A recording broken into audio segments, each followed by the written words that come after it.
Fala pessoal, sejam todos muito bem-vindos para mais um videozão aqui no nosso canal do BTG Trader. No dia de hoje a gente vai falar um pouco sobre bandas de Bollinger. Você já ouviu falar sobre isso? John Bollinger, já escutou um pouco sobre esse autor? Enfim, no dia de hoje a gente vai falar um pouco sobre indicadores, e mais especificamente indicadores de envelope, no caso das bandas de Bollinger. Bora lá?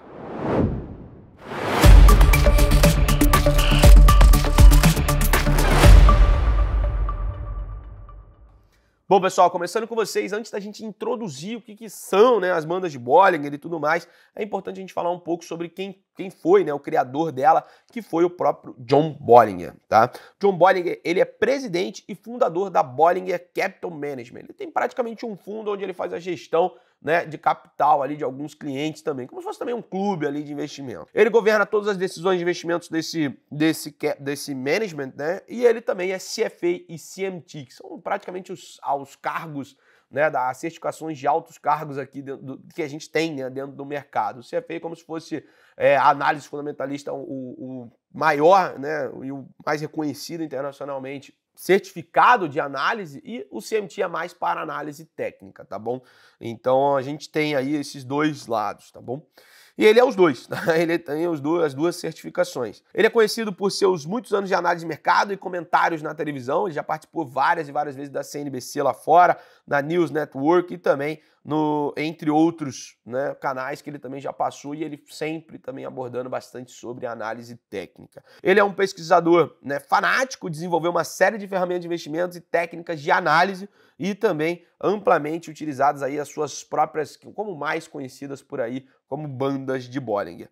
Ele tem um livro chamado Bollinger on Bollinger Bands. O Coxinha já leu esse livro, já trouxe aqui, tem até aqui na nossa biblioteca. A Gabi vai colocar na tela aí para vocês o livro. É um livro bem bacana, onde ele fala sobre a própria banda de Bollinger, as utilizações da banda de Bollinger, quais são as variações, o que ele, né, tem. Ele responde várias e várias perguntas que a gente vai também responder no dia de hoje, tá? Bom, pessoal, então antes da gente chegar e falar um pouco sobre as regras, né, de banda de Bollinger, a gente vai falar também o que são as próprias bandas, né? Como eu já te falei para vocês, eles são indicadores de envelope, ou seja, eles trabalham sempre num range a favor do preço, tá? Então, digamos assim, eles estão sempre dentro de uma faixa entre um envelope inferior e a parte superior. Então, por isso que a gente chama que ele está dentro de um envelope. E nesse meio termo, o preço, né, tá oscilando dentro dessa faixa. E essas bandas, tanto a banda superior e a banda inferior, elas são formadas com base num desvio padrão de uma média. Você vai colocar uma média, a mais clássica que a gente tem,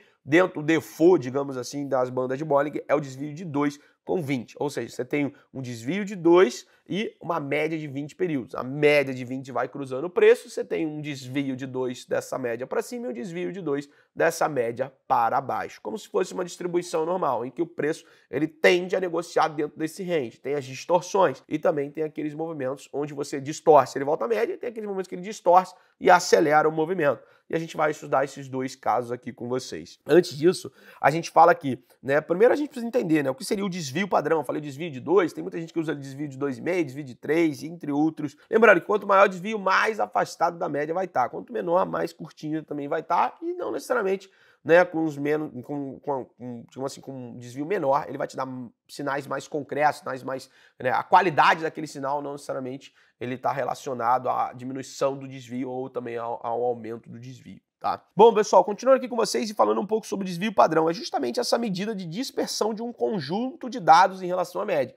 Isso que a gente está falando, o preço sai oscilando, né, um pouco acima da média, um pouco abaixo da média, e você faz um desvio em padrão, às vezes para cima, às vezes para baixo, você vai entender ele negociando dentro desse range. Existe uma relação direta entre a banda de Bollinger e a volatilidade, a gente utiliza bastante como indicador de volatilidade, porque quando a gente tem um movimento de contração da média, quando você está tendo uma contração da banda, desculpa, é uma contração da volatilidade. Quando você está tendo uma expansão da banda, é quando você tem aquela expansão da volatilidade. Você pode utilizar também as bandas de Bollinger para ter uma sensibilidade de como está a volatilidade do ativo. Se a banda de Bollinger está muito aberta, né, muito espaçada, a superior da inferior, você está vendo que o ativo tem muita volatilidade. Se ela está muito contraída, você está vendo que o ativo está bem contraído, não está tendo aquela volatilidade, e normalmente, né, quando ela está muito contraída, ela antecede o movimento, né, que a gente chamaria de abertura da boca do jacaré, que seria um movimento de expansão dessa volatilidade. Ele fala assim, ó, também até já comentei aqui com vocês, mas quanto maior a volatilidade, mais aberta estará as bandas, e quanto menor a volatilidade, mais contraída ela vai estar. Tá? Então é nisso que a gente acompanha no mercado para tentar pegar esse movimento que ela vai abrir a banda de Bollinger. Tá? Tem os dois operacionais, que a gente vai até comentar aqui com vocês, que basicamente tem duas maneiras, né, de se usar, acabei de comentar aqui com vocês. Primeira delas, pessoal, é regressão à média. Quando você tem uma distorção do preço e você quer que ele volte, né, para a média. Lembrando, se você distorce, como você tem um indicador de envelope, a expectativa é ele operar dentro desse range. Se ele distorce esse movimento, é você tentar buscar uma volta para a normalidade, uma volta para a média. E tem o outro lado, que ele chama a favor da tendência, que é Walking on Bands, que basicamente é quando você rompe uma banda de Bollinger, ou a superior ou a inferior, e você vai a favor desse rompimento, que é quando você tem, normalmente, quando você tem aquela contração de vol, ele abre aquela boca de jacaré, você tem aquele aumento de volatilidade, e você vai tentar surfar esse movimento do aumento da volatilidade a favor do rompimento. Se ele rompeu para cima, você vai tentar buscar compra, se ele rompeu para baixo, você vai tentar buscar vendas, tá bom? E é isso que ele chama desse Walking on Bands, ou quando você escutar no mercado, você vai lembrar, né, escutar esse, andar sobre as bandas, digamos assim, você vai escutar esse setup no mercado que muitas pessoas utilizam por aí. E lembrando que a banda de Bollinger, não são dados estacionários, são dados, né, dinâmicos, eles vão variando porque a gente está falando do preço.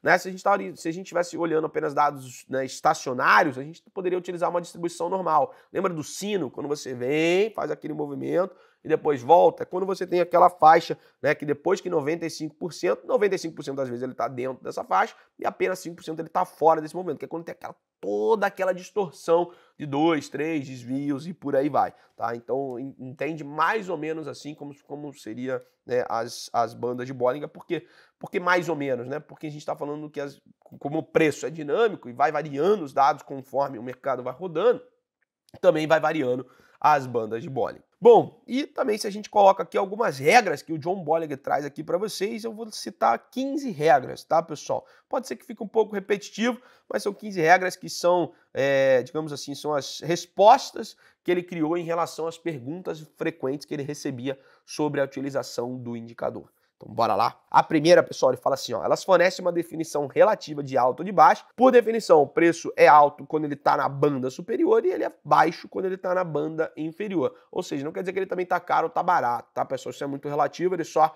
está dando uma indicação que, pô, ele está na parte superior, é esperado que ele volte para a sua média. Lembrando, tem algumas exceções, que se ele vai para a parte superior com bom volume, aquela barra ampla, muito comprador, você vê um fluxo agressivo na ponta da compra, bom, então não necessariamente você vai atuar contra aquele movimento para a volta à média. Lembrando que você precisa ter um sinal, não necessariamente por ele ter tocado na banda superior que você vai atuar na venda, que vai voltar para a média e tudo mais. Lembrando que tudo dentro do mercado a gente precisa esperar uma confirmação, tem que ter um sinal e depois uma confirmação. Show de bola?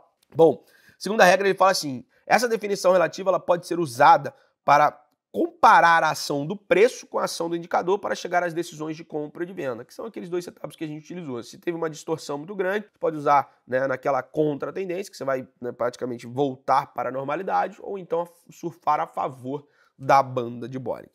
Regra número 3, ele fala assim, indicadores apropriados podem ser derivados de momento, volume, sentimento, interesse e também dados do mercado, tá? No caso aqui, a gente está falando de bandas de Bollinger que eles utilizam como indicadores de envelope, ou você pode chamar também de dados de volatilidade. Regra número 4, se ele for usado mais de um indicador entre eles, eles devem estar diretamente relacionados entre si, tá? Então você pode utilizar o indicador envelope com algum IFR para ver se não vai ser um falso rompimento, vai ter uma divergência, ou você vai utilizar, né, o índice de força relativa junto com o volume para confirmar, o número de contratos em aberto para tentar confirmar também se o contrato em aberto está aumentando, tem mais gente acumulando, enfim. Então tem várias variações que você pode utilizar junto com a sua banda de Bollinger. A quinta ele coloca assim, ó, eles podem ser utilizados no reconhecimento de padrões para definir e esclarecer padrões também que a gente acompanha dentro da Knowledge Tech. Lembra que a gente já falou de padrões gráficos? Então, você pode ter padrões gráficos sendo formados também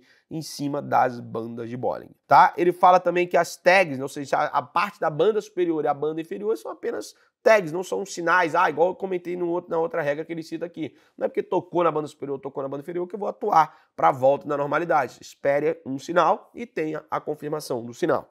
Show? Ele coloca aqui, regra número 7. Se o preço ultrapassa a banda superior, está em uma tendência de alta. Se ele fica abaixo da banda inferior, está em uma tendência, na banda inferior, desculpa, está numa tendência de baixa. Ou seja, se a gente tem aquela distorção que o preço rompeu a banda superior e acelerou, você está numa tendência de alta. Se ele rompeu a banda inferior e acelerou as quedas, você está numa tendência de baixa. Claro que é muito vago essa definição de tendência, mas é para você ter um sentimento de como é que está o mercado naquele movimento que ele rompeu. Se ele rompeu para cima, como ele está, e como ele rompeu para baixo, como ele está. Até porque, se você utiliza a banda de Bollinger, ela é derivada da média. A média é um rastreador de tendência. Se ele está para baixo da banda inferior, você vai ver que a média está inclinada para baixo. Então, utilizando a média como definição de tendência, você vai ter uma tendência de baixo. E se você utiliza o movimento ao contrário, você vai ter, né, preço acima da banda de Bollinger, você vai ter uma média com uma inclinação ascendente. Então, você teria uma definição de tendência de alta. Bom, a gente tem aqui que ele comenta assim, isso aqui é muito importante, tá, pessoal? Regra número 8, ele fala assim, os fechamentos fora da banda de Bollinger são inicialmente sinais de continuação e não sinais de reversão. Muita gente utiliza o fechamento fora da banda de Bollinger como aquele setup bem clássico e conhecido no mercado como fechou fora, fechou dentro. Tá? Não tem nada de errado em utilizar isso, mas tem situações de você utilizar isso. Tá? Não necessariamente, porque fechou fora da banda, vou vender porque ele vai voltar para dentro da banda. Não necessariamente, ele até comenta aqui, os fechamentos fora da banda de Bollinger são inicialmente sinais de continuação e não de reversão. Então você vai tentar surfar naquele movimento que eu comentei aqui com vocês, que é aquele walk on bands, tá? Surfar a favor das bandas, tá bom? E regra número 9, ele fala que os parâmetros padrão, como ele falou, é a média de 20 períodos com desvio de 2 períodos padrões, tá, da largura das bandas. Ou seja, a largura, né, da banda ali superior vai ser 2 desvios para cima e largura inferior vai ser 2 desvios para baixo da média. Ele fala para contenção do preço consistente, se a média for alongada, o número de desvios também precisa ser aumentado. Digamos, se você vai para uma média de 50 períodos, o ideal é você aumentar um pouco o desvio para 2.1. Ele coloca como 2.1, não necessariamente quer dizer que tem que ser o 2.1. E quando você diminui a média para 10 períodos, você diminui também o desvio padrão para 1.9.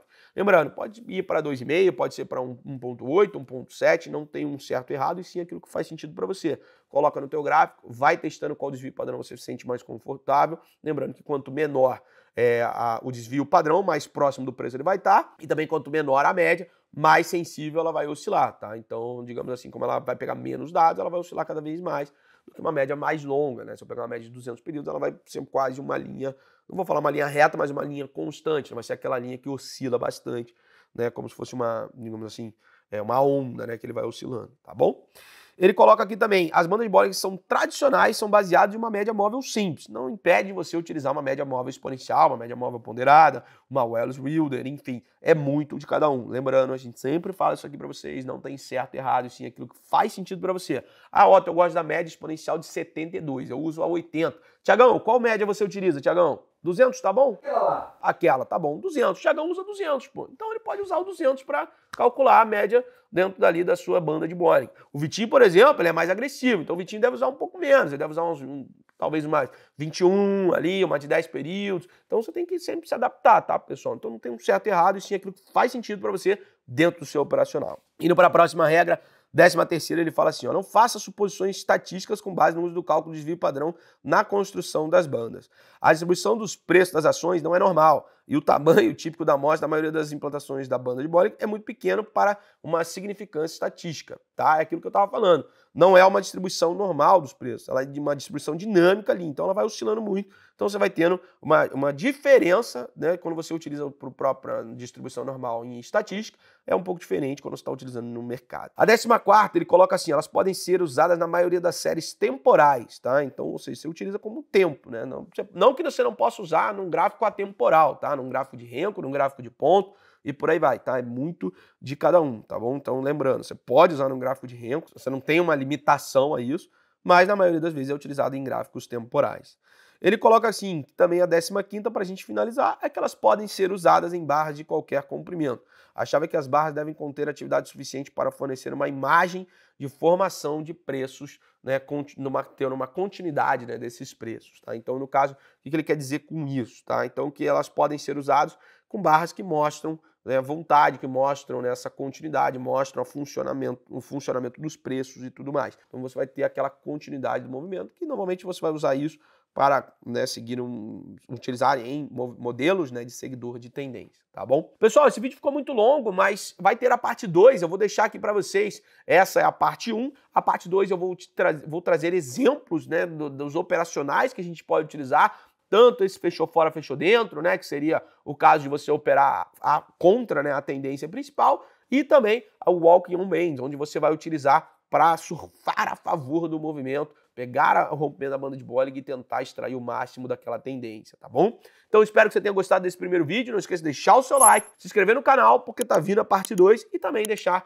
nos comentários o que você achou e também as suas sugestões, tá bom? Nos vemos no próximo vídeo, até lá!